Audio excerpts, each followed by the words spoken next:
ગાંધીનગર સ્થિત વિદ્યા સમીક્ષા કેન્દ્ર ખાતે મોટી સંખ્યામાં વિદ્યા સહાયક ઉમેદવારોએ એકત્ર થઈને ભરતી પ્રક્રિયા ઝડપી અને પારદર્શક રીતે પૂર્ણ કરવાની માંગ કરી છે।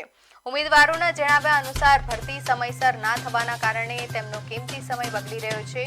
આરટીઆઈ મુજબ રાજ્યની સરકારી પ્રાથમિક શાળાઓમાં હાલ 17,000થી વધુ જગ્યાઓ ખાલી છે, જેના કારણે બાળકોના શિક્ષણ પર માઠી અસર પડી રહી છે। યુવાનોના ભવિષ્ય અને શાળાઓમાં પૂરતો શૈક્ષણિક સ્ટાફ મળી રહે તે માટે સરકાર આ બાબતે વહેલી તકે હકારાત્મક નિર્ણય લે તેવી ઉમેદવારો આશા રાખી રહ્યા છે।